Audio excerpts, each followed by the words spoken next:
가장 어려운 수업이에요, 오늘. 자, 오늘 수업이 현상학이 제일 미술 치료하고 게스탈트하고 또 인간중심 미술 치료하고 연결된 게 현상학이. 그러니까 오늘 이 수업이 굉장히 철학적이고 이거 미술 치료하고 진짜 연결해야 되나? 너무 심한데? 이런 생각을 하게 되는 제목이에요. 그래서 이제 해보니까 나도 이거 공부를 하느라 일주일 내내 걸렸어. 일주일 내내 막 침대에서 누워서 강의도 듣고 내 나름대로 또 이제 오래됐던 거라서 또 잊어버리고 했어. 내가 그 양이 굉장히 했는데 또 잊어버리고 그렇더라. 이제 나이가 드니까 거벅거벅 잊어버려. 옛날에는 한 개도 안 잊어버렸는데 요즘 잊어버려. 그래서 이렇게 이 많은 페이지를 공부했다니까. 거의 3페이지를 공부를 해도 지금 뭐 하긴 해도 이제 기본적으로 이거를 좀 선생님들인데 전달하려고 나름 이제 나도 최선을 다해서 했고, 우리가 이제 19세기, 20세기 서양 철학들이 다 막 실존주의 철학이 많아요. 그러니까 실존주의라는 것은 과학 같은 거, 수학하고 과학을 연구한 그런 철학이 많아. 근데 거기서 어떤 사람이냐면 어떤 그 사제, 그러니까는 성당에 그 뭐라 그럴까, 사제 한 분이 사제를 그만두고 공부도 하고 그다음에 그 사람이 저걸 했어. 생지 왔나? 교수도 하고 생지 왔나? 사제가 나중에 결혼도 했어. 그러니까 원래 이제 현상학이 그 사람에서부터 시작했어. 그러니까 우리가 여기 보면은 뭐 호설인가 후설이 시작한 게 아니란 말이야. 그런데 그 사람이 그 사제가 이름이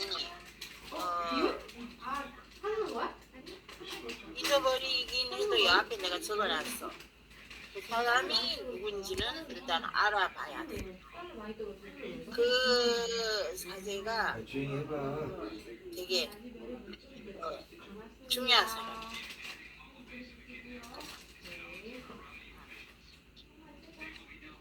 그 사제를 내가 좀 이름을 좀 알아야 돼.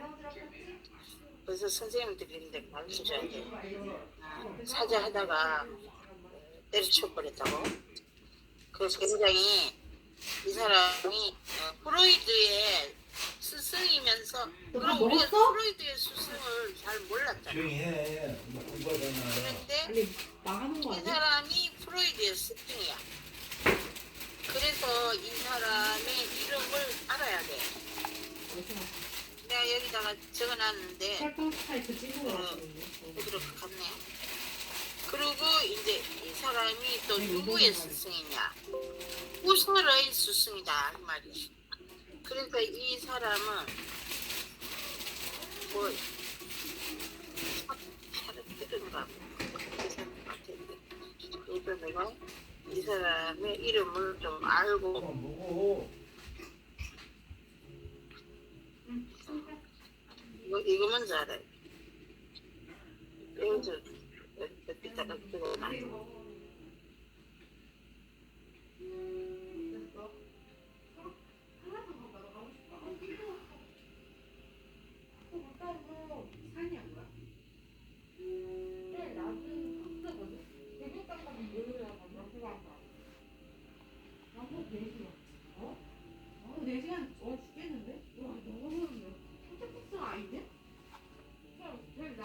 많이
어서 오세요. 김민옥 선생님인가? 네. 성인아 선생님. 심리학 쪽으로도 와요. 그래서 그 정도로 이제 여기 후설의 내용을 그 정도로 알면 되고, 이 후설이 이제 철학자였다. 그 다음에 나중에 심리학에 관심이 많았다. 뭐 이런 거 정도는 이제 알면 되는데, 그러니까 현상학의 창시자인데 원래는 이제 그런 이 사람도 실존주의에서 수학자였는데 이쪽으로 오게 됐어. 그래서 이제 그 정도만 이제 그 후설에 대해서 알면 되고, 그 다음에 283페이지 주요 개념을 볼까요? 지향성이라고 얘기를 많이 했어. 지향성이라는 것은 뭐 이제 후설이 그 현상학을 하는데 뭐 1 더하기 1, 뭐 2다 이런 수학적인 것보다 약간 좀 벗어나서 그거보다 좀 다른 그 의식적인 거에서 어떤 대상을 보는데 수학적으로 보는 것보다는 조금 감성적으로 봐야 되겠다는 그런 생각을 하게 된 거예요. 그래서 그런 것들을 지향했다는 얘기예요. 우리의 정신 활동을 활동시키는 것을 파악했다 이렇게 얘기했고, 그 다음에 이제 넘기면 그 말인데 이 책에서는 한 가지 말만 하면 되는데 쓸데없는 말을 10가지도 넘게 얘기해가지고 아주 이제 복잡하게 만들어서 뭔가 있는 것 같은데 아무것도 없어. 그래서 이 책 만드는 사람이 정말로 철학에 대해서 공부를 하고 이 책을 했는지 아니면 뭐 아무 생각 없이 여기다가 적었는지 나는 이제 그렇게 생각이 들더라고요. 그래서 여기서 보면은 또 중요한 게 표상이란 말이 있어.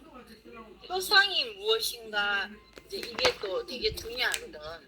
그래서 나도 이제 표상에 대해서 이제 조금 연구를 해봤는데, 이제 표상은 우리가 머릿속에 있는 거. 그러니까 표상은 머릿속에 있는 거. 머릿속에서 생각하는 거. 이런 거를 얘기하는 거거든. 그러니까 그 머릿속에 있는 거를 예를 들면은 감성적으로 생각을 하면은 했는 것이 이제 환원이다 이제 이렇게 얘기를 해요. 현상학이다 이렇게 얘기를 해. 그런데 현상이라는 것은 표상은 예를 들면 머릿속에 있는 건데 현상은 어떤 거냐 하면은 머릿속에 예를 들면 생각의 대상 그것을 현상이라고 해요. 그러니까 약간 이제 대상을 생각하는 거 그거보다는 머릿속에 관심도 없는 막연한 것인데 생각의 대상이 현상이라 이렇게 얘기했어. 그러면은 표상은 머릿속에 있는 거야. 그런데 현상은 머릿속에는 내면적인 것도 있고 약간 외면적인 것도 있잖아요. 그런데 표상은 머릿속에 있는 것도 생각할 수 있지만 외부에 있는 것도 또 생각할 수가 있어. 그런데 현상이라는 것은 머릿속에 있는 거를 약간 이제 그 어떤 대상을 생각한 것을 현상이라 그래. 그러니까 현상학에 대해서 이제 가장 기본적인 말이에요. 근데 현상학은 우리가 이렇게 생각하면 가장 편해.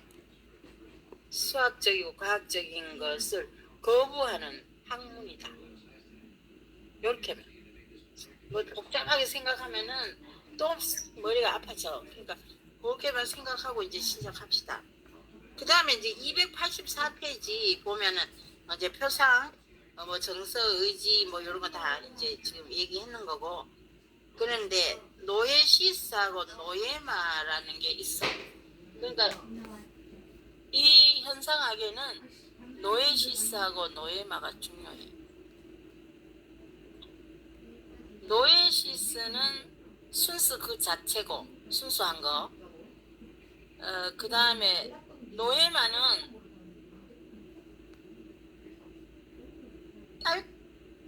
너무 이제 인식이 그쪽으로 간 거야. 예를 들면은 우리 정치에서도 보수파가 있고 뭐 민주당 있고 뭐 국진당이 있는데 자기들이 무조건 잘했다고 막 우겼었잖아.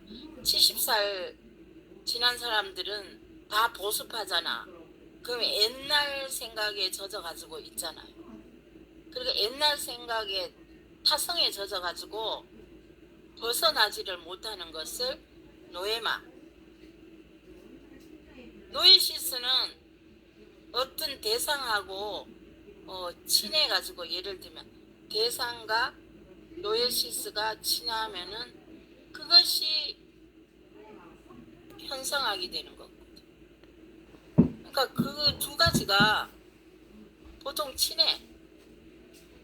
그런데 예를 들면은 70살 된 사람이 지금 뭐예요? 막 국진당 되게 많이 지지하잖아. 그런 거를 끊으려면 어떻게 해야 되나? 판단 중지를 해야 돼.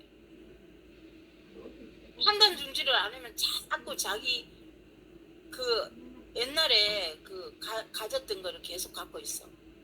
그 판단 중지를 해야 노예시스가 돼. 그럼 노예시스가 더 좋은 거라고 생각할 수가 있어. 왜? 노예말을 예를 들면 짜장면하고 밀가루가 있는데 짜장면에서 밀가루로 돌아가지 못하지. 밀가루에서는 짜장면이 되지만. 근데 우리가 판단 중지를 하면은 돌아갈 수 있다. 그러면 우리가 태어나서 현재 예를 들면 우리가 이제 살아가고 있는데 산도 있고 나무도 있고 들도 있고 이 자연에서 우리가 태어났어. 우리 태어나기 전 과정으로 돌아가는 거야. 노예시스는 그렇게 돌아가야 우리 예를 들면은 우리의 의식 같은 게 깨끗해진다. 그렇게 얘기를 해요. 자, 그것이 지금 이제 얘기해도 갑자기 맞닥뜨리니까 선생님들이 이해 못하겠지만 노예시스하고 노예마가 여기 나왔길래 내가 얘기를 해드리는 거예요. 자, 노예시스 노예마 나왔어. 그 다음에 지금 284페이지예요.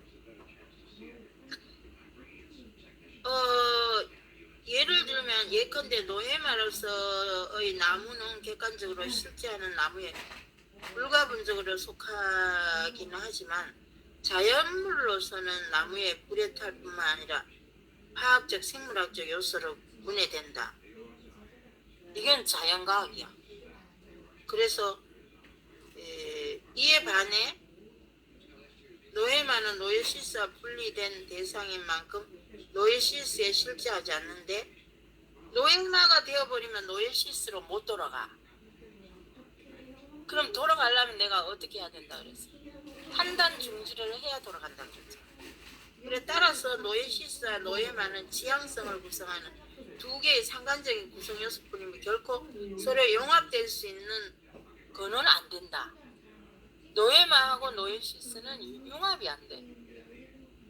자, 그러면 이 후설은 뭐라고 얘기했냐면 이렇게 또 얘기해서 지향성을 항상 무엇에 대한 것이 근본적 특성으로 파악하고 지향성의 구조를 노예마 노예시 상관관계로 파악하면 의식과 대상의 근원적인 관계성을 강조했는데 예를 들면 노예시스는 대상하고 친해지면은 서로 좋아해 사랑하게 돼. 그런데 노예마는 대상하고 좋아질 수가 없어. 이미 엎질러진 물이기 때문에. 그래서 지향성은 의식성을 본질적으로 특징지는 고유한 이중성이라고 할 수 있다. 그래서 선생님들이 이 내용을 내가 한번 설명했으니까 지금 어떤 남자 이 유튜브에 남자 선생님이 한 거를 지향성을 한번 틀어줄게요. 그럼 두 번을 듣기 때문에 조금 이해가 가리라 싶어서 내가 이렇게 얘기한다고 해서 이해가 안 가거든. 오히려 현상학은 내용상 자, 주체를 의미합니다. 잠깐만. 존재는 주체와 객체가 아니라는 게 의식의 대상을 지향. 잠깐만. 지향성을 이러한 판단 중지를 여러분이 책상 위에 현상학이라고 합니다. 진료로 삼아 노예시스가 작동합니다. 그 결과 과학자들이 설명하는 꽃과는 다른 현상학적 꽃의 노예마가 도출됩니다. 이러한 주관주의적인 있다는 사실만큼은 부정하지 못한다. 잠깐만요. 선입견과 지금 편견을 경계할 뿐입니다. 아무데나 틀면 안 되거든. 나의 의식과 무관하게 이거는 뭐예요? 본질을 통해 대상을 파악하는 것이라면 콧살의 지향성은 맨눈으로 대상을 파악. 여기서부터 은은한 향기, 부드러운 가지의 현상학이라고 합니다. 인간의 의식은 항상 무엇에 대한 의식입니다. 우리의 의식이 대상을 향해 무언가 파악하고자 여기서부터 한번 들어봅시다. 콧살은 지향성이라고称합니다. 이제 지향성이 현상의 꽃은 우리의 의식이 지향함으로써 비로소 의식 속에 하나의 현상으로 존재하게 되는 것입니다.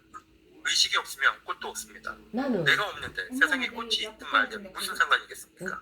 내가 없으면 아무것도 없는 것입니다. 내가 없으면 세상도 없습니다. 인간의 의식이 지향한다고 하면 반드시 대상이 있기 마련입니다. 의식은 항상 무엇에 대한 의식이기 때문입니다. 그런 지향의 대상이 의식 속에서 하나의 재료 역할을 할 때 그것을 진료라 일컫습니다. 이 진료를 능동적으로 구성하는 주체적 작용을 노예시스라 합니다. 그리고 노예시스 작용으로 구성된 내용을 노예마라 합니다. 여기서 유의할 점은 노예시스와 노예마가 따로 떨어져 있는 주체와 객체가 아니라는 점입니다. 노예시스와 노예마는 모두 인간의 의식 안에서 벌어지는 사태입니다. 따라서 노예시스를 주체, 노예마를 객체라고 번역하면 안 됩니다. 꽃이라는 대상을 우리의 의식이 지향할 경우를 다시 보죠. 꽃은 1차적으로 우리에게 감성을 통해 하나의 진료로 제공됩니다. 그것을 노에시스의 능동적 작용으로 구성합니다. 빨간색, 은은한 향기, 부드러운 가지의 곡선 등은 기본입니다. 과학자라면 아마 이 정도 설명에서 더 나아가지 못할 것입니다. 그러면서 꽃이 객관적으로 여기 존재한다고 성급하게 말하겠지요. 그러나 엄마는 현상학은 다릅니다. 여기에 그치지 않습니다. 엄마는 안 가르쳐 현상학은 맨날 꽃에 얽힌 이것들이. 비극적 경험, 꽃을 사오면서 느꼈던 생동감, 꽃을 받을 사람의 기쁜 마음 등도 진료로 삼아 노에시스가 어디 갔는데? 작동합니다. 그 결과 과학자들이 설명하는 꽃과는 다른 현상학적 꽃의 노예마가 노출됩니다. 누구 거기서 더? 이러한 주관주의적인 설명은 앞서 지적한 바와 같이 칸트의 설명과 유사합니다. 칸트는 인간들에게 보편적으로 주어진 선언적 형식을 통해 녀석이 구성된다고 설명합니다. 인간에게 주어진 형식은 자, 이제 이 이야기를 듣는다고 해서 선생님들은 알 수가 없어. 그래서 내가 하나를 예를 들어서 설명을 해줄게. 현상학은 이런 거야. 농부가 예를 들면 농사를 짓고 또 소를 또 몰고 가서 논밭을 메고 거기서 뭐 밥도 먹고 또 가서 일하고 그 다음날 와서 또 잠자고. 그런데 예를 들면은 과학자나 수학자는 그 소가 얼마나 할까? 밭이 몇 미터나 될까? 그게 돈이 될까 말까 이런 식으로 하는 게 실존주의거든. 근데 현상학은 그런 게 아니고 조금 더 순수하다 이 이야기를 하는 거고, 이제 아까 꽃도 지금 이 사람이 얘기를 했는데, 꽃도 예를 들면은 저거 꽃이네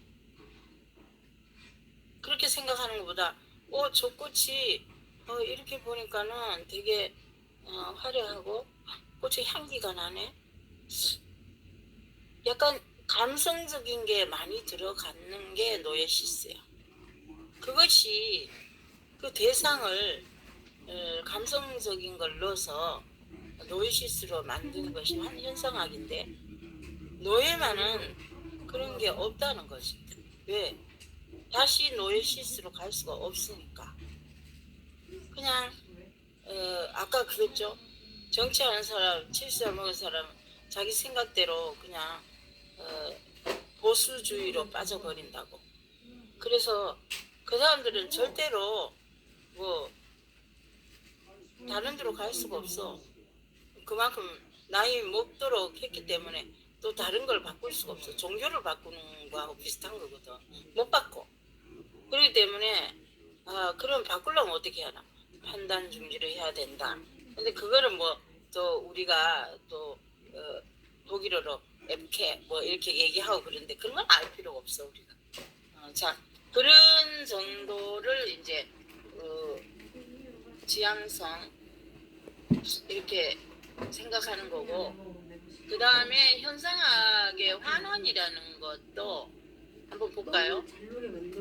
285페이지 하나.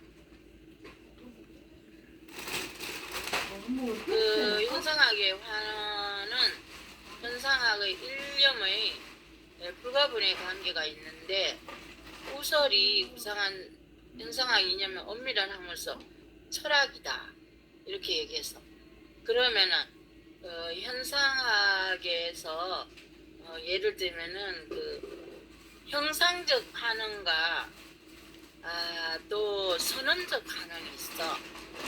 그 형상적 반응은 우리가 이제 보통 그 일반적인 자연적인 반응인데, 저기 꽃이구나, 그래 저기 꽃이 있구나, 뭐 이 정도지만 선언적 반응은 좀 더 약간 좀 깊이 있게 들어가서 약간 선언적 반응은 어떻게 보면은 명리학 뭐 이런 식으로 깊이 있게 들어가는 우리의 뭐 명상 뭐 이런 정도로 굉장히 깊이 있는 그런 반응인데, 그 정도로 알고 제가 여기에서 또 하나의 하나 틀어줄게요. 그러면 조금 더 이해가 갈 것 같았어. 근데 이 책을 봐봤자 선생님들이 알 수가 없어. 이거 책이 굉장히 어렵게 돼 있기 때문에. 자, 그 다음에 지향성을 했고, 그 다음에 이게 뭐냐. 잠깐만. 뭐 하나 틀어줄게. 이게 흡설의 현상 아닌가? 그런 철학이 옛날에 근대 철학이 있었거든요. 해명하려고 하는 그런 방법이냐, 우리에게 주어진 그 진리 그게 이제 생전에 출간시킨 것이고, 사후에 이제 그 이후의 책들이 나오죠. 거기다가 이제 특히 제가 많이 주목하고 많이 번역들을 하죠. 중세 스콜라 철학에 있었던 것이고요. 근데 어쨌든 후서는 이 지향성 개념을 자신의 철학계에 맞게끔 다시 이제 잘 활용했다 이렇게 보면 되는데, 이렇게 되돌리는 게 한원이래요. 자, 여기서부터 한원이야. 우리 내면의 들어봐봐. 현상하고 했는 거야. 그래서 현상학적 환원이다 이렇게 얘기할 수 있는 것인데, 이렇게만 들어서는 아직 좀 어려우실 수 있습니다. 들어보세요. 현상학적 환원 앞에 이제 형상적 환원이라는 게 있어요. 형상적 환원이라는 건 이제 형상, 그러니까 이제 형상이란 말이 이제 본질을 의미하는 것이라고 할 수 있는데, 이것은 이제 우연적인 이 사실의 세계에서 우리가 본질의 세계, 그래서 이념의 세계로 전환하여 가는 것이고, 이러한 전환이 가능하기 때문에 우리는 이제 다시 우리의 의식이 순수하게 대상을 받아들이는 선언적 환원을 할 수 있다 이렇게 보는 것인데요. 자, 여기서 이제 다시 이제 형상적 환원이 뭔지를 좀 더 집중을 해보도록 하겠습니다. 가령 책상이라고 한다면, 책상이 하나의 어떤 본질을 가지고 있어요. 형상으로서의 책상, 이건 본질로서의 책상이거든요. 근데 우리가 이제 그 본질을 어떻게 파악할 수 있나, 이 문제예요. 왜냐하면 현상은 본질을 취급하려고 들지 본질이 아닌 건 중요하게 안 받습니다. 왜냐하면 철학에서의 모든 원리 중에 원리가 되려면 우리 인간이 인식론적으로 어떤 객관 대상의 본질을 파악해야지 그것이 엄밀하게 명징, 그러니까 본질이라는 여기서 어떤 거냐면 그 어떤 것도 배론 가능하지 않고 딱 그것을 성립케 하는 게 본질이거든요. 근데 본질을 파악 못하면 부수인 것만 받는데, 그래서 객관 대상을 우리가 인식했다 하면 그거는 어설픈 인식이잖아요. 그걸 가지고서 무슨 철학의 세계를 펼쳐나갈 수 있고 또 다른 학문을 펼쳐나갈 수 있겠습니까? 그래서 본질을 파악할 수 있는 우리 인간의 그 가능성이 열려야 되는 것이죠. 물리학을 하나 하려도 물리적 현상이 우리에게 본질로서 그 현상이 파악돼야 물리학을 펼쳐나갈 수 있고, 그렇게 이해를 하는 거죠 지금 여기선. 그래서 이제 본질을 봐야 되는데, 그럼 그 본질을 보려면 형상적 환원을 해야 한다. 이게 이제 후손의 입장이라는 거예요. 근데 이제 그러려면 아까 말한 대로 그 책상, 가령. 그러면 책상 같은 경우도 어떻게 보냐면 우리는 늘 책상을 어떤 면만 보죠. 앞면을 보든 뒷면을 보든. 근데 후손은 여기서 이제 자유변경이라는 게 있다고 합니다. 이건 뭐냐면 책상의 앞면을 봤다 그래서 우리가 이제 뒷면이나 뭐 여러 모습들을 못 떠올릴 바는 없잖아요. 그래서 이것들을 이렇게 자유변경을 통해서 이제 떠올려 보는 거죠. 그러면 여러 보상들이 나올 거 아니에요. 그리고 그거를 쭉 겹쳐. 그러다 보면은 이제 그 하나의 어떤 통일과 종합을 이루게 되면서, 그래서 이제 본질이 우리에게 나와서 포착된다. 이런 입장이 형상적 환원입니다. 여러분들 딱 들으니까 뭐야 이거 좀 판타지적인데 이런 생각하실 수 있는데, 이게 이제 어떻게 보면 흑설의 수학자로서의 그 근성을 못 보인 부분이라고 할 수 있어요.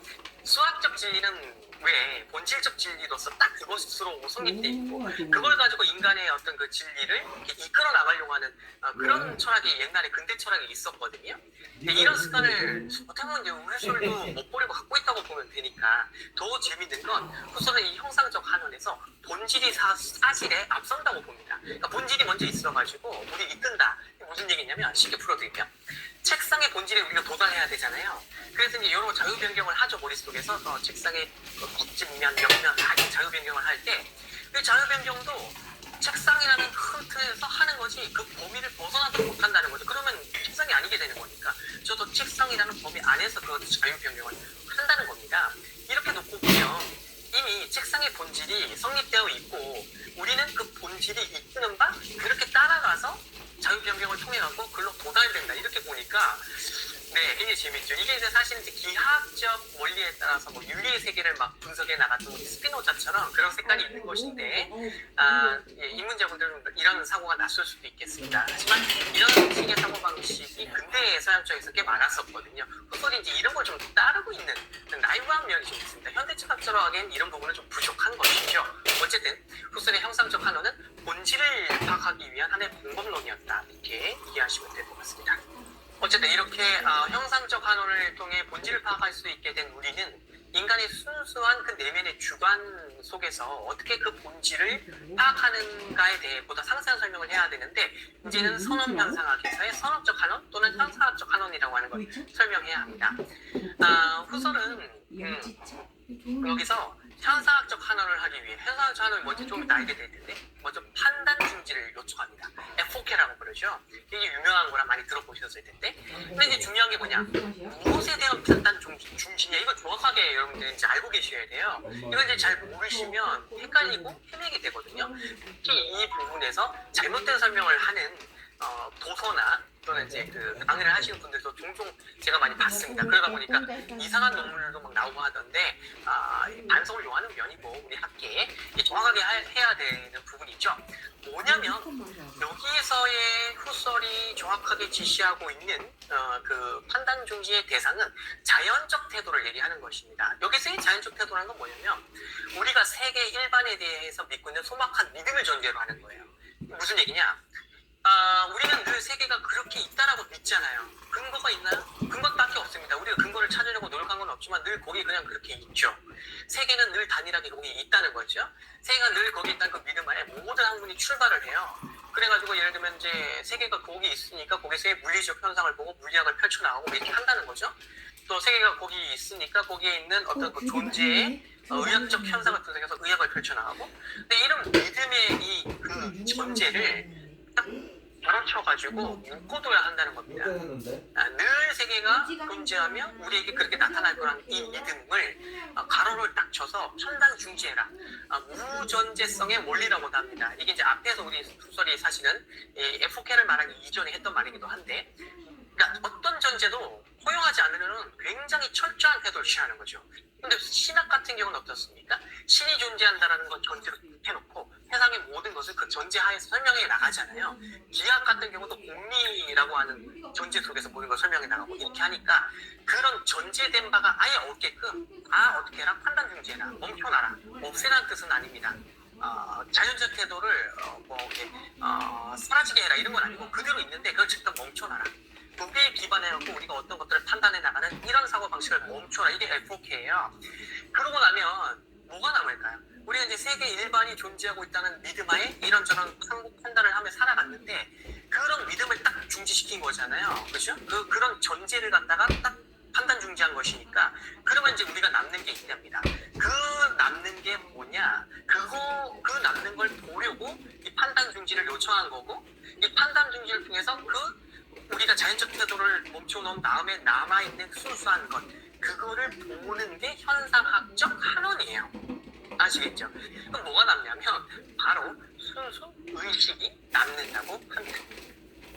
후설은 자신의 이제 그 저작 그 인형들 원에서 이것이 순수 의식이다라고 말을 했었는데, 이게 뭐냐? 이것도 이제 자세히 설명하려면 너무 복잡하니까 제가 이제 간단하게 정리 좀 해야 될 것 같은데, 우선 이것은 이제 선학적 주관이라는 해서 객관 대상이 우리에게 형성되고 구성되는 그 주관의 인식작용이 일어나는 체험의 장이고 의식의 흐름이라고 해요.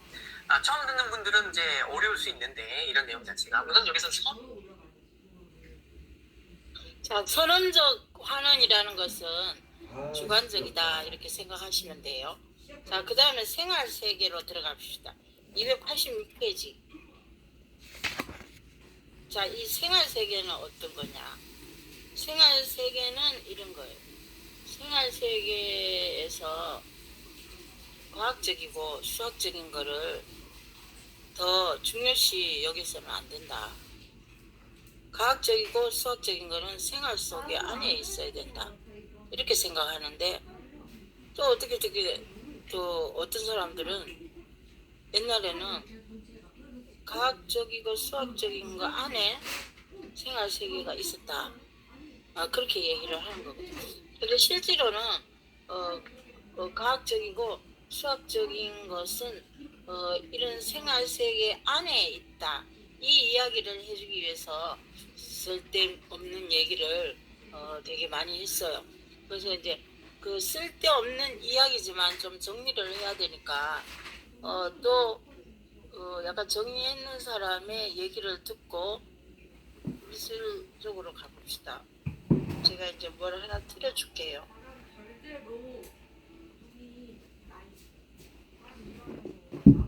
예를 들면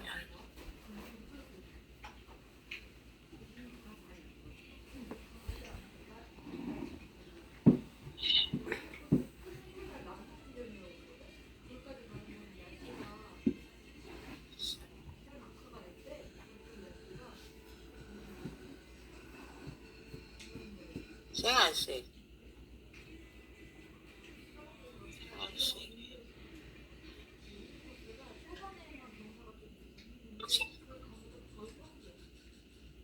오분 뚝딱 철학의 김수정입니다. 아니다. 근데 사랑은 아니야.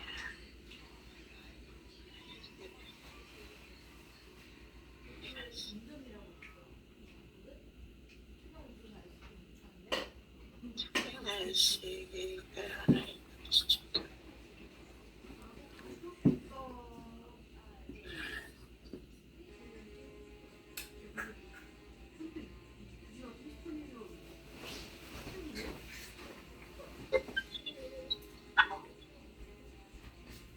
철학 34번째 시간 에드먼드 후설 그가 창시한 학문 현상학과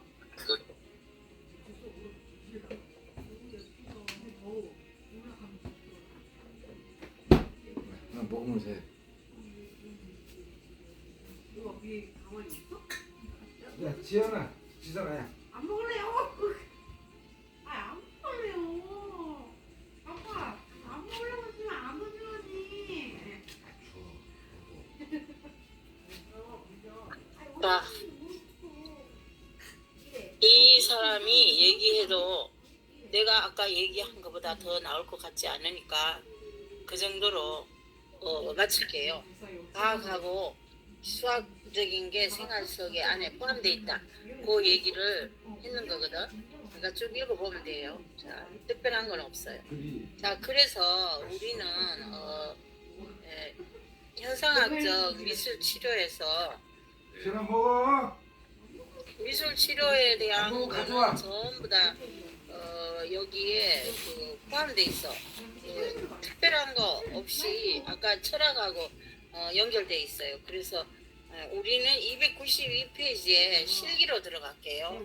자, 현상학은 읽어보지 실기 뭐 직접 하고 그러지는 않을 거예요. 뭐 그렇게 이 현상학이 미술 치료하고 뭐 굉장히 많은 도움이 된다 그런 생각은 안 해봤어요. 이걸 한번 봤더니 그래서 현상학적 미술치료 292페이지 하고 293페이지 유주옥 씨가 한번 읽어봐 주세요. 현상학적 미술치료 기법 292 페이지. 네. 현상학적 미술치료는 4단계로 나누며 그렇죠. 재선택 미술 작업, 현상학적 직관, 현상학적 통합으로 구성된다.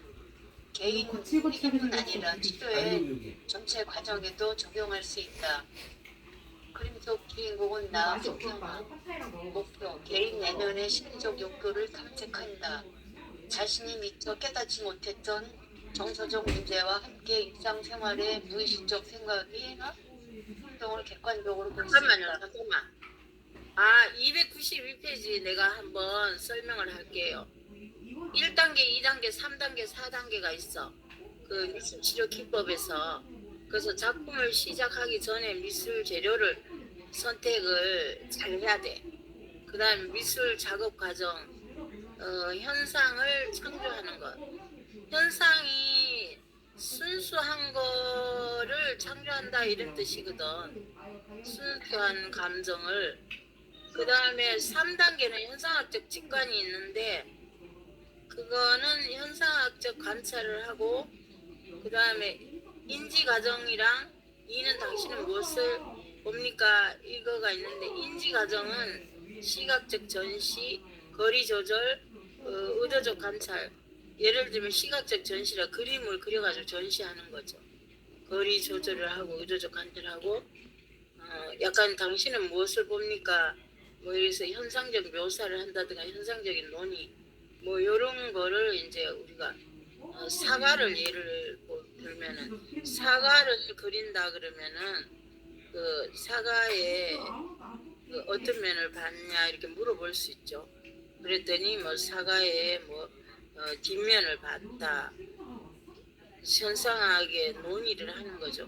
그러니까 그 사과가 저것이 둥그렇고 저것이 사과다 이렇게만 생각하지 않고 이 사과를 생각했을 때 옛날에 내가 어렸을 때 길 지나가는 아저씨가 사과를 갖고 가길래 사과 몇 개만 주세요 이렇게 얘기했던 거가 생각난다.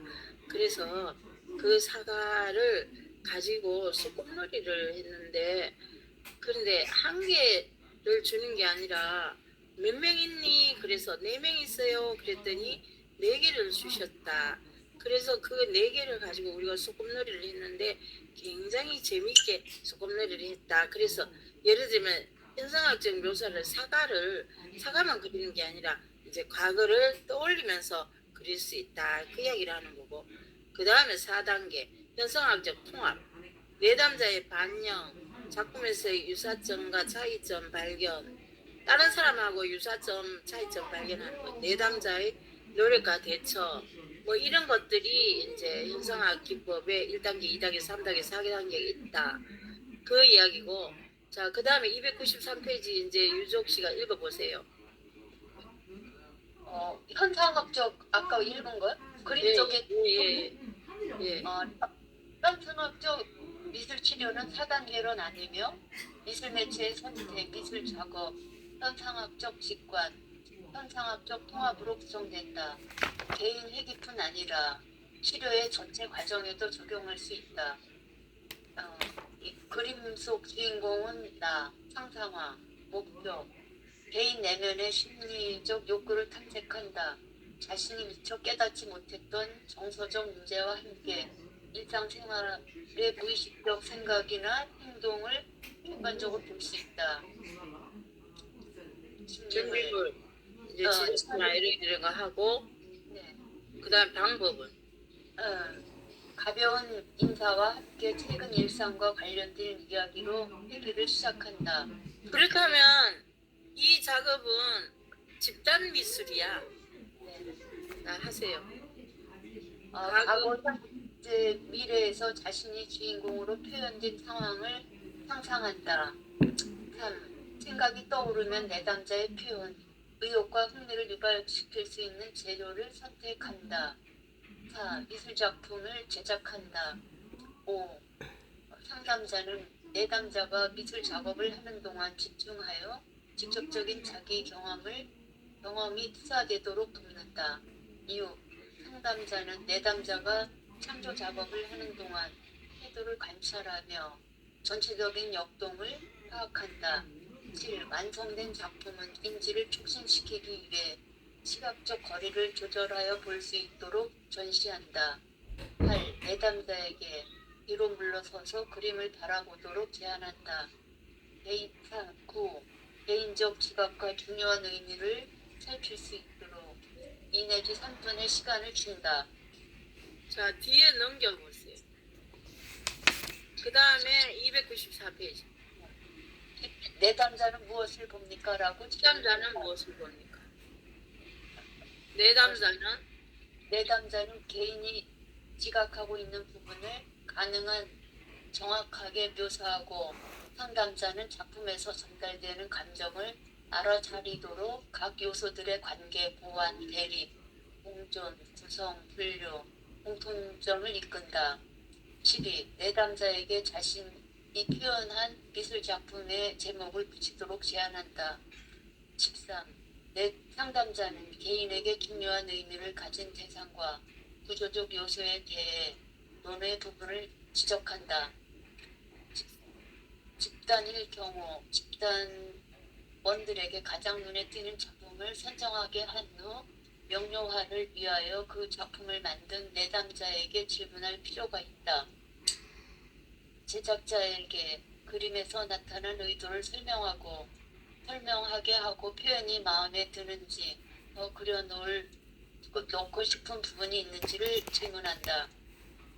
그림의 어느 한 부분이 만약 일이라 가정한다면 무슨 말을 하고 싶을까 등을 질문할 수 있으며 떠오르는 생각을 자유롭게 표현할 수 있도록 이끈다. 14. 내담자의 반영. 서로 다른 미술작품에서의 유사점과 차이점, 반복되는 요소와 주제를 발견하고 미술표현 과정에서의 노력과 실제 생활에 대처하기 위한 노력 사이의 유사점을 찾고 삶의 문제와 연결시킨다. 네, 이거 거기까지 하고 295페이지 보면 그림이 있어요. 그걸 보면은 초능력을 가진 슈퍼맨이 되고 싶은 나. 이게 이제 저거는 답답한 일상에서 벗어나 자유롭고 자는 내면의 욕구를 표현한 글입니다. 그 다음 두 번째는 미래의 꿈을 찾아 날고 싶은 마음. 그 다음에 용감한 나의 모습. 이런 식으로 그렸는데 과거, 현재, 미래로 이렇게 나눠도 되고, 그래서 지금 있는 거를 치료사가 만약에 치료를 한다면 이 내용을 어느 정도 숙지를 해야 되기 때문에 이런 것들이 있다는 정도는 아셔야 되고, 그 다음에 제가 그 현상학에 그거는 하나 물어볼게요. 그 현상학에 전부 다 중에서 물어보는 거예요. 누구를 지적하는 게 아니고, 현상학의 최초의 이 창시자가 누구예요? 그러니까 그거는 그 사람이라고 그랬잖아. 렌타는 그 스승이라고 그랬고, 창시한 사람, 현상학 창시한 사람이 누구라 그랬어요? 요 제일 앞에 있네.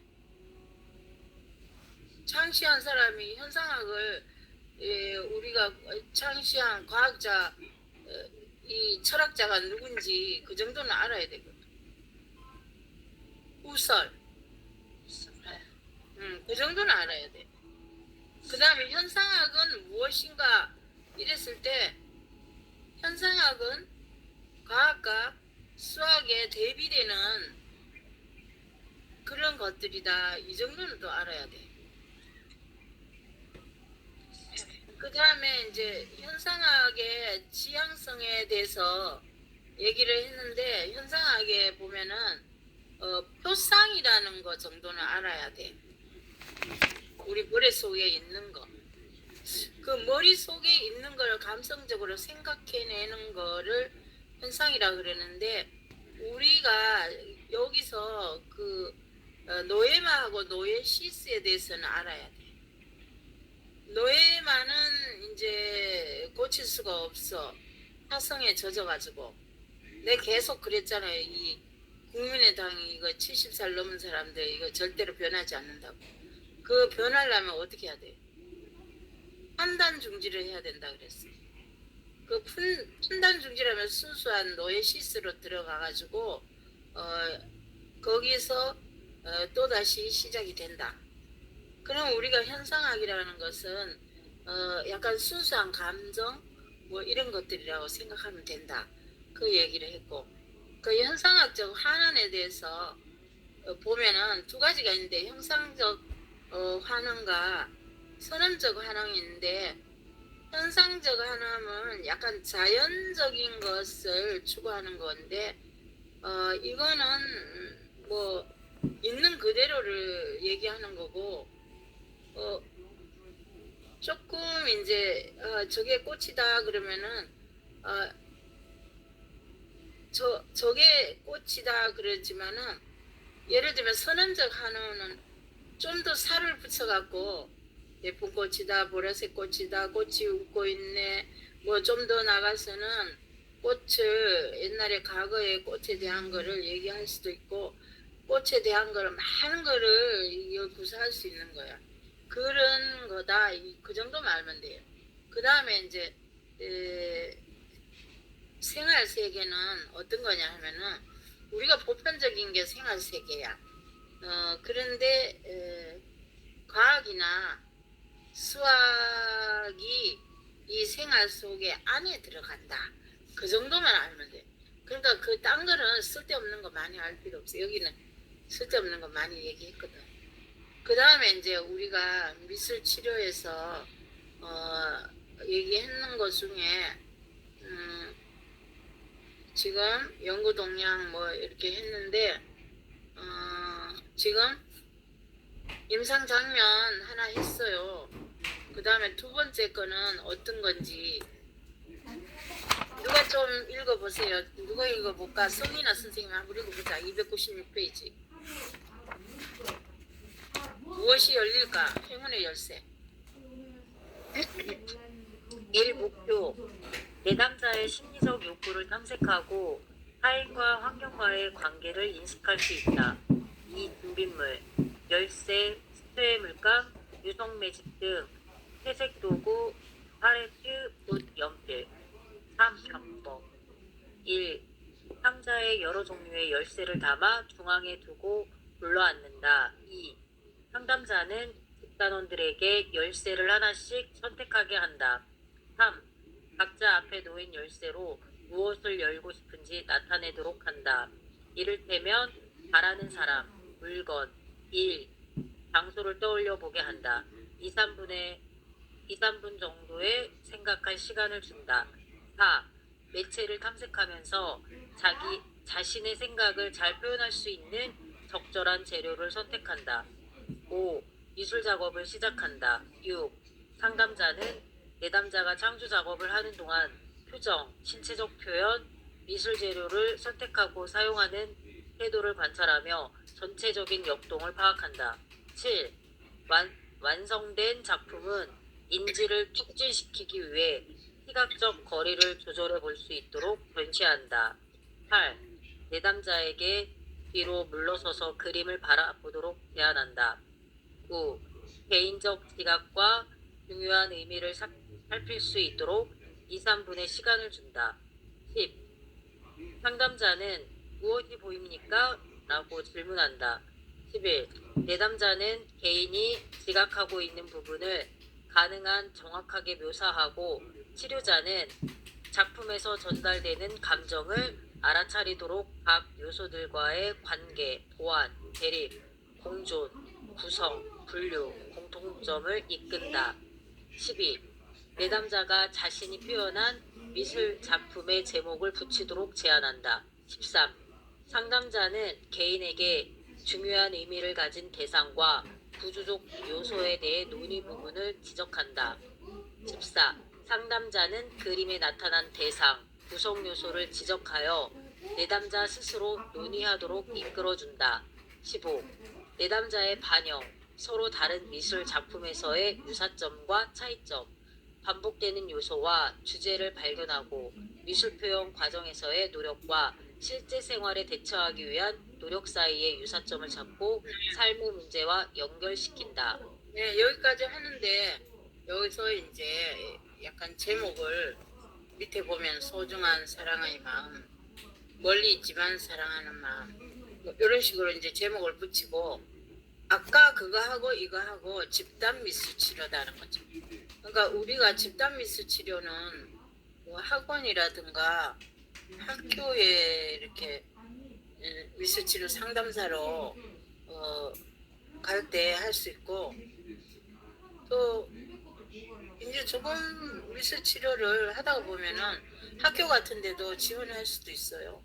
우리가 자격증이 있기 때문에 2급하고 1급이 있기 때문에 자 1급은 그런대로 이 책을 열심히 하면은 되는데 2급을 뭐 결석하고 뭐 어쩌고저쩌고 해 2급을 제대로 못한 선생님들이 있는 것 같아. 그래서 나중에 내가 2급 수업할 때 선생님들 제대로 못한 사람들 부르려 그래요. 그러니까 2급을 또 해야 또 2급도 하고. 근데 수업하는 데는 학교나 이런 데 수업하는 데는 1급 갖고 하지만 상담하고 그래도 분석을 할 줄 알아야 뭐 1급을 할 거 아니에요. 분석을 하려면 2급을 알아야 되잖아. 그러니까 뭐든지 이거 2급이랑 1급 열심히 해놓으면은 학원이라든가 이런 데서 하다가 자기가 어느 정도 경험되면 학교 같은 데도 지원하고 또 이런 문화센터도 지원하고 길이 많거든. 자기가 실력만 되면 자격증은 다 갖추었어. 그러니까 열심히 하기만 하면 돼. 그래서 이 지금 하고 있는 게 우리가 굉장히 중요한 것 같아요. 나중에는 공부하기가 힘들거든. 여기를 나가면은. 자, 미로 찾기 한번 볼까요? 미로 찾기가 김민옥 선생님 한번 해보자. 어딨어? 298페이지. 네, 김민옥 선생님 네, 잠깐만. 안 계세요? 자, 김민옥 선생님 들어가고 네, 읽어볼게. 네, 읽어보겠습니다. 시작했어요. 미로 찾기. 목표부터 할까요? 예. 목표. 자신의 존재 의미와 중요성을 인식하고 새로운 가능성을 탐색한다. 자신의 정체감을 확립한다. 2번 준비물. 다양한 색상의 8절 캔터지, 사인펜, 색연필, 연필, 볼펜, 가위, 테이프, 미로에 관한 글, 교환 음악, 철사, 1.0mm, 스티로폼, 공, 그 외에 다양한 소품 등이 있다. 3번 방법. 1번 배경에 조용한 음악이 깔린다. 2번 의자를 둥글게 배치하고 치료자와 집단원들이 앉는다. 3번 허리를 펴고 조용하게 복식호흡을 하면 오늘 무엇을 찾으려 여기까지 왔는지에 대한 생각한다. 상담자는 이때 동기 유발을 위하여 미로에 관한 글을 읽혀준다. 4번 생각이 정리되면 원하는 색의 철사와 종이를 선택한다. 5번 미술 작업을 시작한다. 포연 1. 8절 캔터지에 지름 12cm 정도의 원이나 사각형을 그리고 안에 글을 적는다. 나머지 공간은 그 느낌을 색이나 형으로 꾸며 표현한다. 포연 2번. 철사로 자신이 걸어온 길과 앞으로 걸어갈 미로를 표현하고 다양한 색상의 소품으로 꾸민다. 여기서 철사 대신에 약간 털실 같은 거 해도 돼요. 털실. 응. 뭐 털실 알록달록한 거 그런 걸 이용해도 돼요. 네. 그다음에 이제 뭐 예를 들면 10평이나 5평 정도 아담한 약간 센터를 차려가지고 이런 거 집단으로 뭐 한 6명 정도 뭐 4명 정도 이렇게 해서 선생님들이 그 노후에 60살 넘어서 이런 센터를 해도 굉장히 괜찮아요. 우리가 자기 자신이 많이 조금 공부하고 알고 그러면은 그런 거 하면은 뭐 집단으로 엄마들 자기들이 배우지 않는 사람들은 못 하잖아. 그래서 이런 거 하고 싶어 해. 그래서 막 엄마들도 집단으로 하고 그러면 예를 들면 집단으로 할 때 6명 하면은 30만 원 받고 예를 들면 2시간 정도 해주는 거예요. 물론 아주 전문가는 뭐 10만 원씩 받고 20만 원씩 받고 하겠지만 그래도 이제 우리가 조금 봉사하면서 우리 자신도 즐겁게 이렇게 잘 예쁘게 꾸며놓고 그렇게 하고 또 아이들도 그렇게 집단으로 해주고 그러니까 잘 해주면은 계속 연결되거든.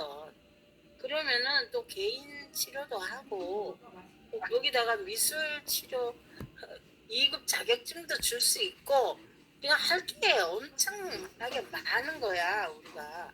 그렇기 때문에 선생님들이 노후에는 이 미술 치료가 다른 무엇보다 굉장히 괜찮을 수도 있어요.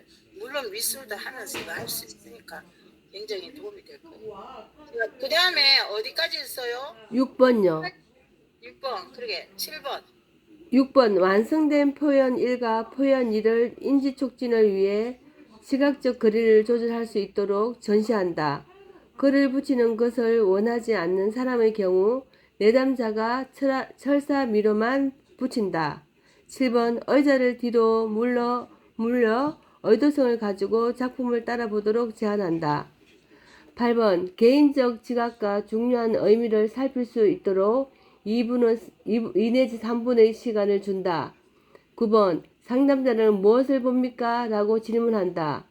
10번 내담자는 개인이 지각하고 있는 부분을 가능한 정확하게 묘사하고 상담자는 작품에서 전달되는 감정을 알아차리도록 이끈다.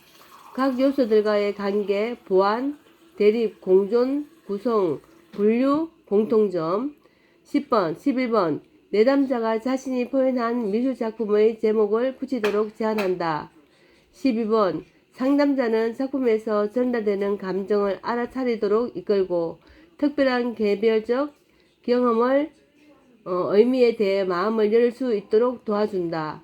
13번 상담자는 개인에게 중요한 의미를 가진 대상자 구조적 요소에 대한 논의 부분을 지적한다.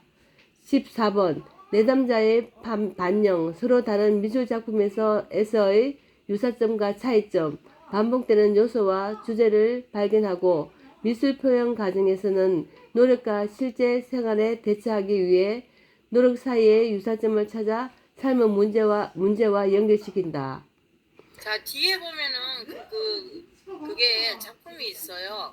그래서 이제 예를 들면 모조전지나 모조지 아니면 좀 두꺼운 도화지에다가 철사로 또 이렇게 자기가 미로같이 이렇게 만들어서 표현할 수도 있고 그래서 이제 서로 대화 나누고 이거가 이제 6명이나 4명 정도 있으면 서로 대화 나누면 굉장히 서로 도움이 되고 그래요. 자, 그 다음 현상학적 미술치료 사례는 선생님들이 개인적으로 보면 돼요. 그리고 우리 책에 이 프로그램이 굉장히 많기 때문에 선생님들이 이 책 한 권만 해도 앞으로 굉장히 많은 도움이 될 것 같아요. 그 다음에 313페이지인데 5분 정도 조금 물 마시고 쉬었다가 할게요.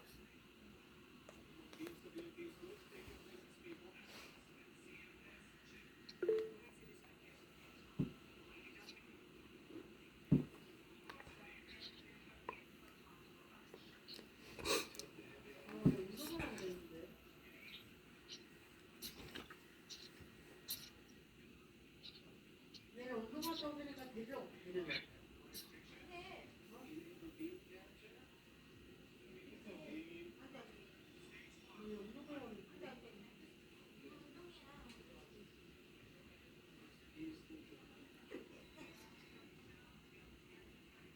야, 플리하면 근데 이빨 덥냐? 사무라는 사무지가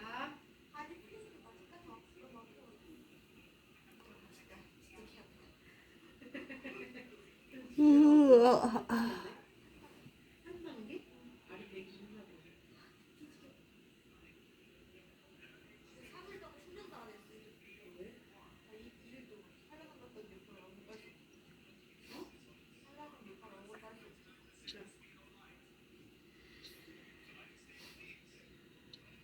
더 있다 오고.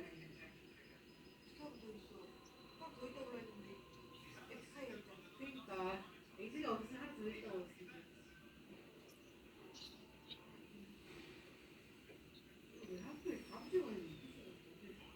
자, 313페이지 발달적 미술치료 제가 할게요.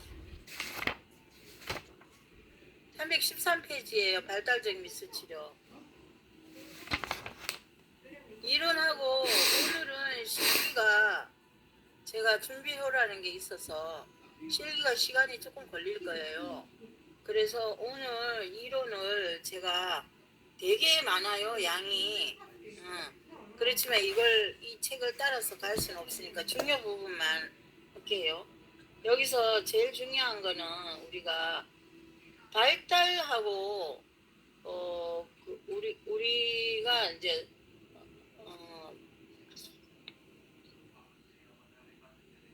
314페이지 발달하고 성숙하고 성장은 다르다. 성숙은 예를 들면 성장이라는 것은 뭐 키가 큰다든가 신장이 커지는 거고, 성숙이라는 것은 여러 가지 사고 행동 능력이라든가 그런 게 이제 성숙하는 거고, 발달이란 성장처럼 단순한 양적 변화가 아니라 학습, 훈련과 같은 외적 작용에 의해 연령적 변화와 함께 유전인자에 의한 내적 작용의 생리적 변화를 모두 포함한다. 이 두 형태가 함께 이루어지면서 유기체가 새로운 여러 가지 자극과 상황에 보다 효율적으로 대처할 수 있고 분화와 통합이 교호적으로 야기되는 과정이 발달이다 그랬거든요. 그래서 이건 이제 줄쳐놓으면 좋고, 발달이라는 것은 뭐냐 하면 그냥 발달하는 거야.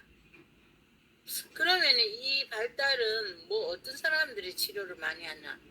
그냥 뭐 초등학생, 유치부, 뭐 어린애들이 발달하는 것도 있지만 약간 장애자들의 이제 발달 뭐 이래.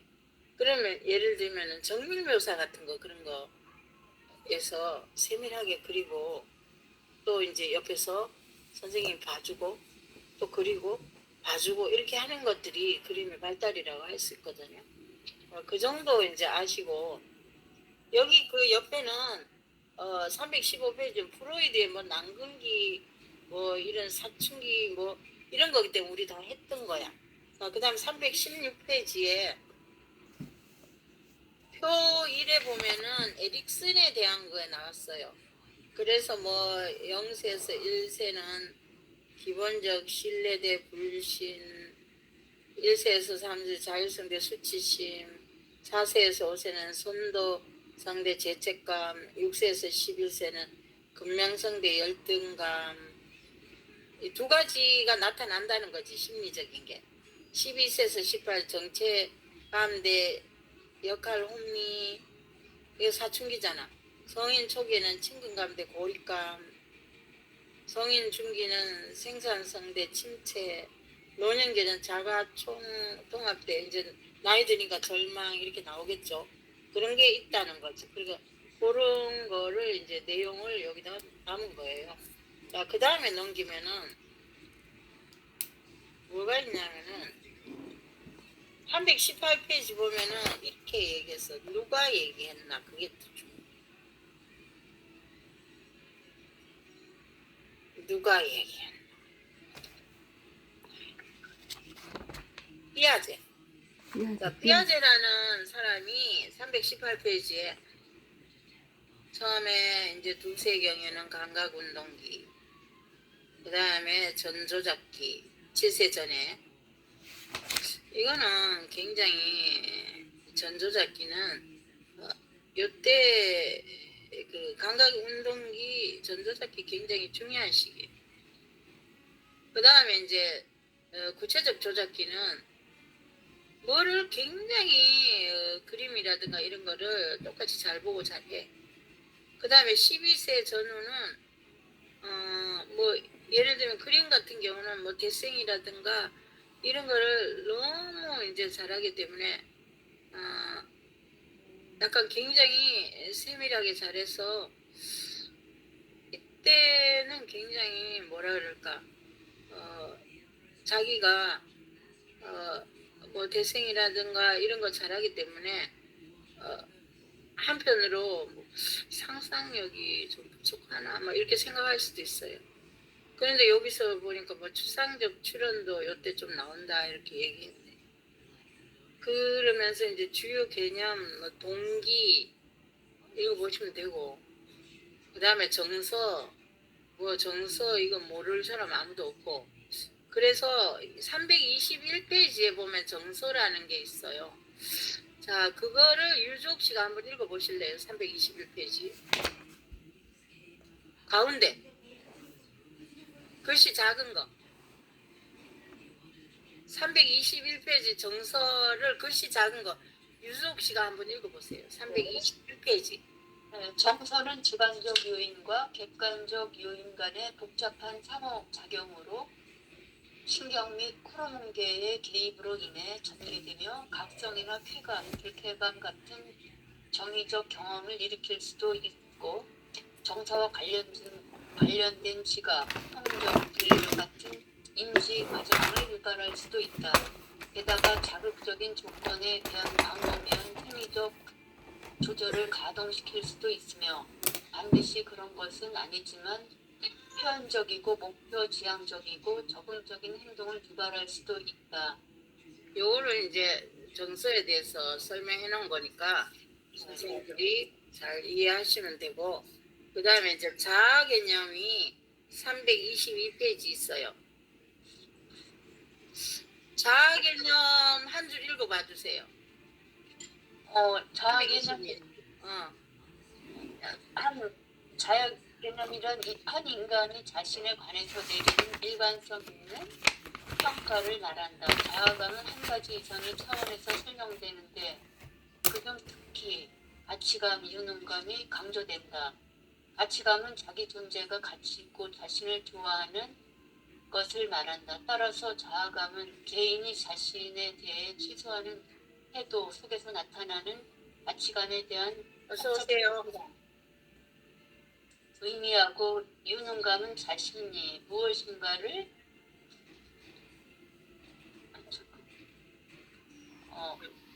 자신의 행위가 환경에 영향을 미치며 자신이 유능하고 효율적이라고 생각하는 것을 뜻한다. 네, 거기까지 하세요. 거기까지 하시면 됐고, 그 다음에 시지각 한번 읽어봐 주세요.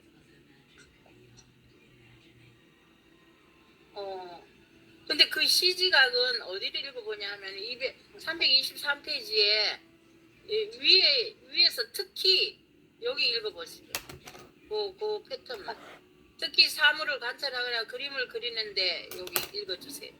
특히 사물을 관찰하거나 그림을 그리는데 323페이지 위에서 특히 사물을 관찰하거나 그림을 그리는데 필수적인 인간의 눈은 매우 복잡한 구조적으로 구성되어 있고 시인경을 통해 대뇌와 긴밀한 연계성을 지니고 있다. 이처럼 인간의 대부분의 활동은 시각과 관련되어 있으며 눈을 통해서 사물의 크기나 거리, 공간, 색채 등을 지각하는 시지각이라는 메커니즘을 통해 개념 형성을 하게 된다. 여기서 뒤에 이제 우리가 대뇌라 그랬는데 이 뒤에 이렇게 눈이 침침할 때 뒤에 이렇게 톡톡톡톡 두드려주면 눈이 굉장히 맑아져요. 뒤에 이렇게 두드려주면은. 근데 이제 여기서 이제 시지각에 대한 거를 이제 얘기했는데 그 밑에 보면은 어떤 게 있냐면은 시지각에 이렇게 했어요. 시각적 사고에 나타난 그 입장은 첫째, 둘째, 셋째, 넷째, 다섯째 이렇게 있거든요. 323페이지. 그러니까 그거 한번 읽어주세요. 이거는 암햄인가 시각적 사고에 나타난 그 입장은 첫째, 감각, 지각 및 사고는 분리될 수 없다. 그 까닭은 감각과 지각의 과정이 수동적인 정보의 기록이 아닌 능동적 탐색, 선택, 추상관계, 파악 등의 심적 조작을 포함하기 때문이다. 둘째, 지각은 지능적이다. 물체의 지각된 크기는 그 거리와 관계 있는데 크기 항등성을 이루는 지각 과정은 논리적 사고에 관찰되는 것과 비슷하다. 셋째는 구체성과 추상을 분리하는 것은 로 잘못되었다.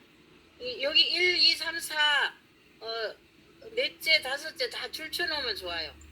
자, 또 지각은 사고의 바탕으로서 개별성을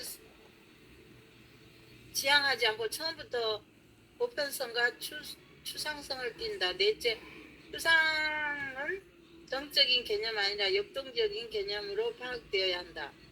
그 다음에 다섯 번째는 모든 독보적 사고의 바탕은 시심상이다. 언어적 수리적 사고는 단계적이고 논리적이지만 이러한 사고의 상당한 바탕을 지각적 시심상에서 찾을 수 있다. 이제 요거는 그냥 읽어보시면 돼요. 이건 뭐 무슨 철학도 아니고 뭐 그러니까 읽어보면 되는데 이런 것들이 있다. 그 다음에 이제 발달적 미술 치료에서는 다 이제 발달하는 거다 이런 내용들이에요. 그 대신에 여기 326페이지는 이게 뭐야 로엔필드라는 그 학자가 뭐라고 얘기해서 나나기가 여기서는 2세에서 4세 여기서 자기 표현을 첫 번째로 그 단계인데 피아제는 감각운동기라고 얘기했다. 그리고 이제 또 전도식기라고 그랬는데 4세에서 7세 유치원생이잖아. 전조작기에 피아제는 전조작기에 되는데 물활론적 사고를 자기중심적이고 직관적, 상식적 사고야. 그래서 자기중심적이다 이렇게. 유치원 선생님이라면은 이 책을 읽어봐야 돼. 그래야지 애들을 잘 가르칠 수 있어. 그 다음에 이제 뭐가 나오겠어요? 도식기가 나오겠죠. 7세에서 9세 요즘 엄청 똑똑해. 구체적 조작기인데 이때는 막 그림을 너무 잘 그리잖아. 밑에 보면 공간 개념의 기시점 표현도 하고 도식 사용한 그림 표현도 하고 이 정도로 돼야 되는데 여기서 벗어나면은 아 문제 있구나 이런 생각이 안 돼. 그 다음에 또래 집단기가 9세에서 12세인데 사실 요즘 거의 뭐 5학년쯤 되면은 뭐 너무 그림을 잘 그리잖아요. 그냥 어른처럼 그리잖아.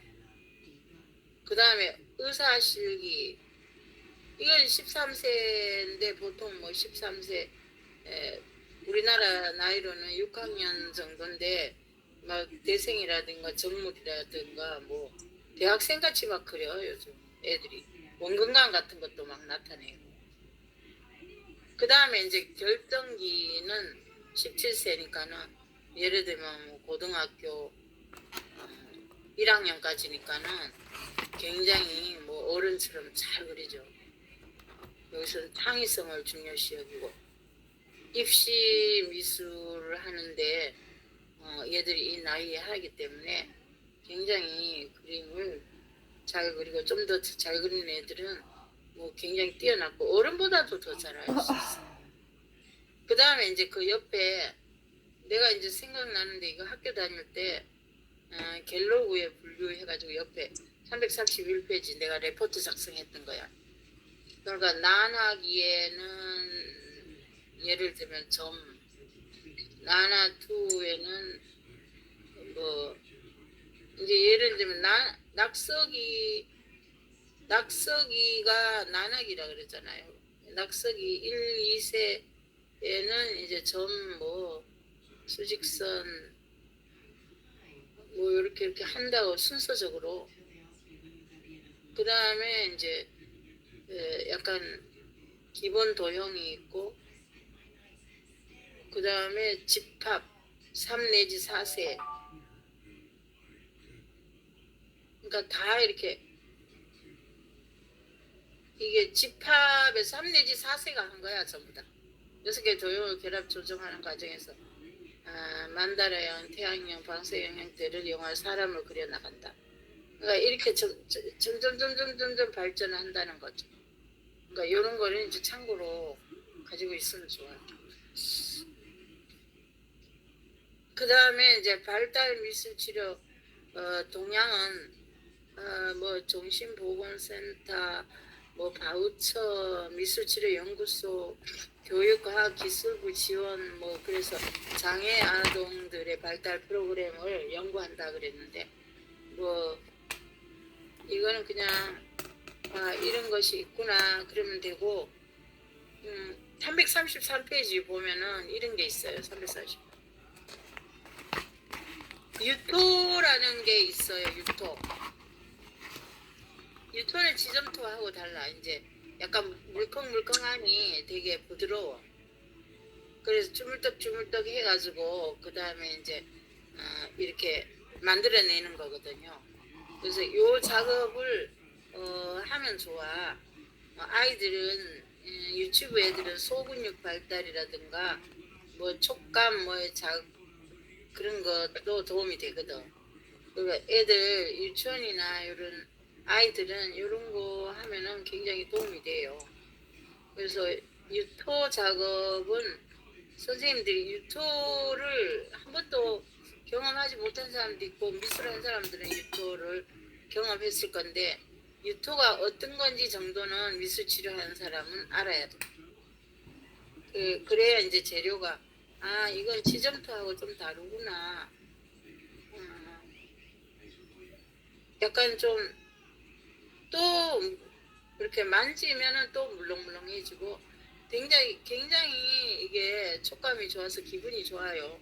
유토 작업이 그런 것을 좀 이용하면 좋다는 거죠. 자, 그 다음에 지시적 접근. 여기서 우리가 누구지? 방혜리 선생님 지금 오셨어요? 자, 지시적 접근 한번 읽어봐 주세요. 334페이지. 스님, 제가 오늘 교재하고 그게 반갑았어요. 네, 됐어요. 예. 그러면 최원민 선생님 한번 읽어주세요. 지시적 접근. 334페이지에 335페이지. 예, 이 지시적 접근 1. 목표 사물에 대한 관심과 지각 훈련, 인지능력 향상, 이제를 활용한 자세의 교정. 2. 준비물 4절 켄트지, 4피 연필, 지우개, 궤종시계, 이제. 자, 여기서 우리가 예를 들면 시계를 그리기거든. 그러니까 그 옆에서 선생님들이 시계 그려. 이 치료는 그런 거예요. 그러면 잘못 그렸다 그러면 조금 이거를 좀 이렇게 그리면 좋겠네 하면서 이제 미술 학원에서 하듯이 하는 것이 발달적인 미술 치료야. 이 치료는. 자, 그 다음에 방법 읽어주세요. 방법 1. 3 내지 5분 정도 정물, 궤종시계를 관찰하여 특징을 파악한다. 2. 켄트지와 정물의 비례를 염두에 두고 켄트지와 정물을 번갈아 가며 관찰한 후 완성될 그림을 상상한다. 3. 시계판과 시계 몸통, 줄을 순서대로 스케치하면서 수시로 정물과 비교하게 하고 아동 자신이 지각한 대로 스케치가 이루어지고 있는지를 체크한다. 4. 시계판의 바늘과 머릿 부분의 나무 조각, 유리판 위에 무늬를 그려 넣는다. 5. 전체적으로 균형이 이루어졌는지를 살피고 표현이 잘 되지 않은 부분은 치료자가 손을 잡아 도와주거나 화면 여백에 그려보도록 하여 구조를 익힌다. 6. 이제를 사용할 때 몸과 마음의 기분이나 느낌을 자세하게 이야기해보고 정보를 관찰하고 표현할 때 느꼈던 점, 작품을 완성한 후에 소감 등을 나눈다. 네, 그래서 이제 이런 경우가 있더라고요.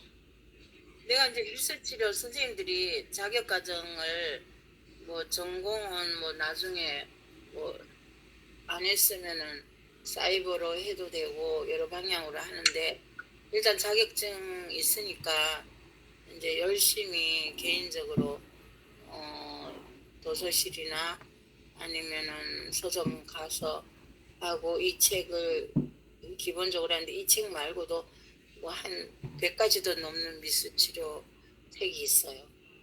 근데 내가 이제 어떤 사람을 경험했냐, 방배동에 살 때인데, 나 지금 이제 강동구에 살고 있는데, 방배동에 살 때 그 사람이 방송통신대학을 나왔어.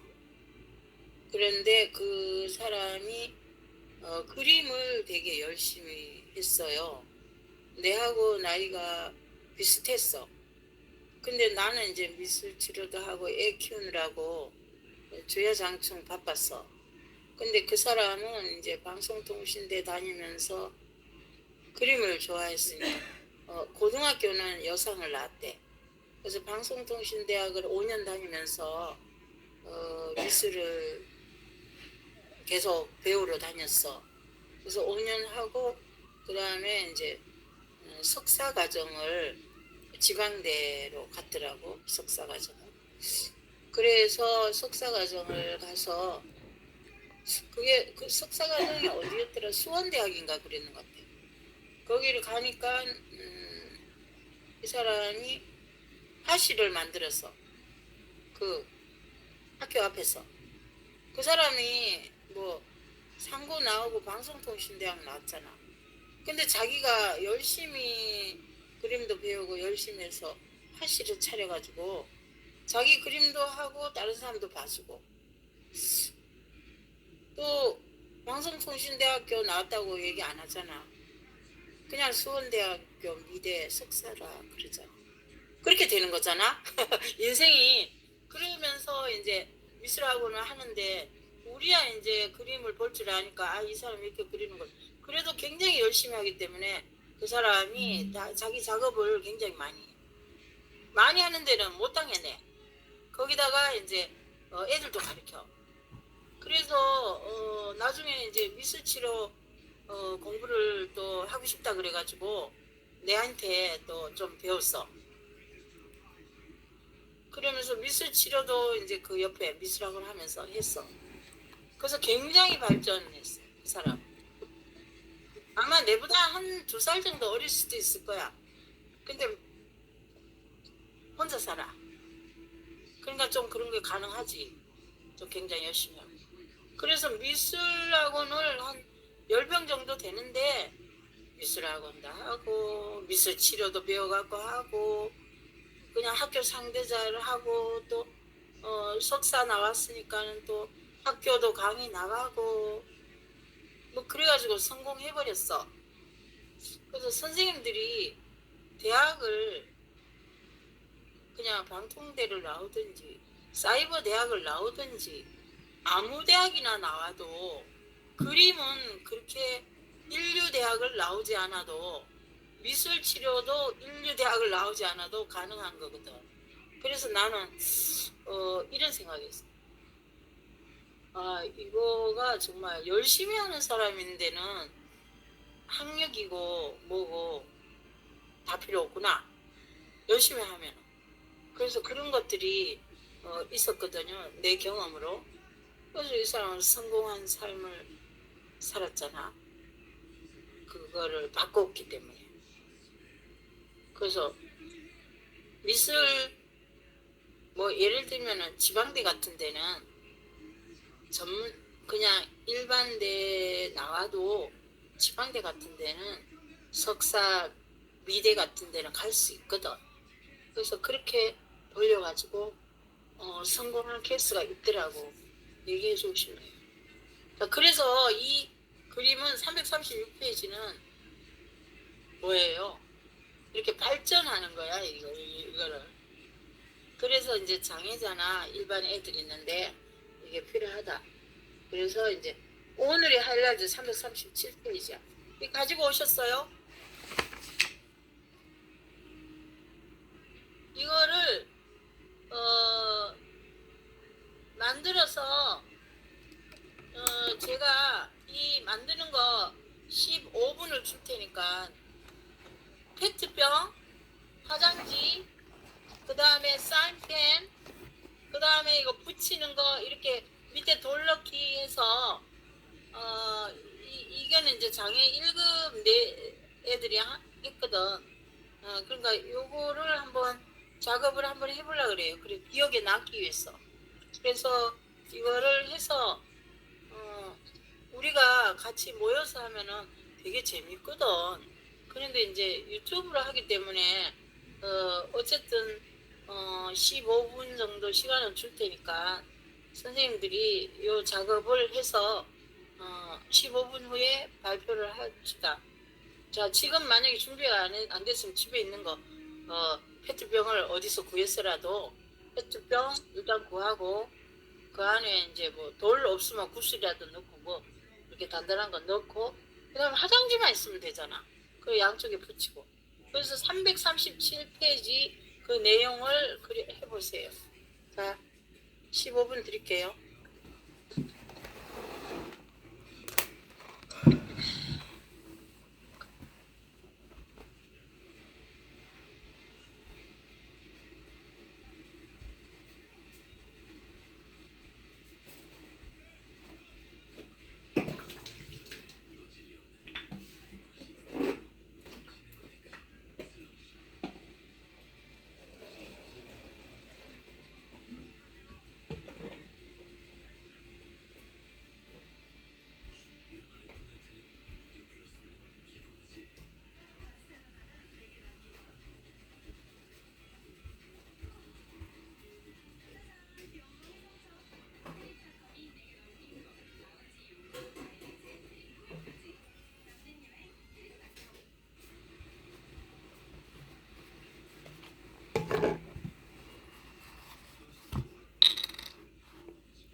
돌이 없어가지고.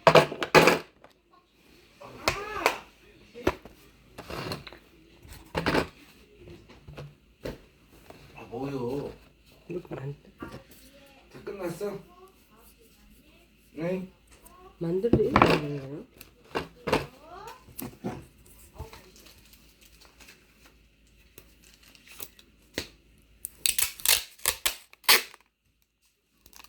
잔다 아빠. 핸드폰. 에이 하지마 이렇게 좀.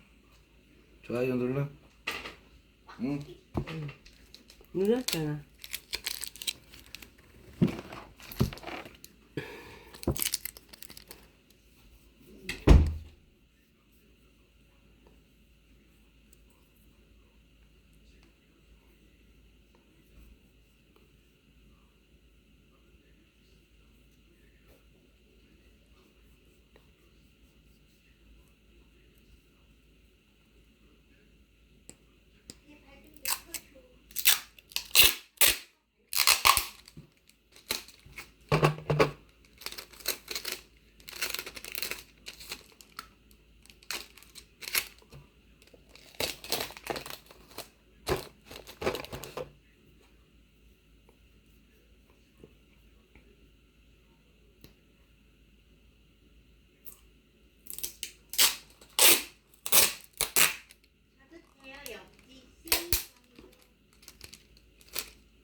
수석 선생님, 유주혁 씨, 예, 네. 손 들었는데, 아, 네? 아, 잘못 눌려졌어요? 아, 예, 예. 잘 네. 봤네. 예, 예. 네, 손을 들었길래. 아, 네.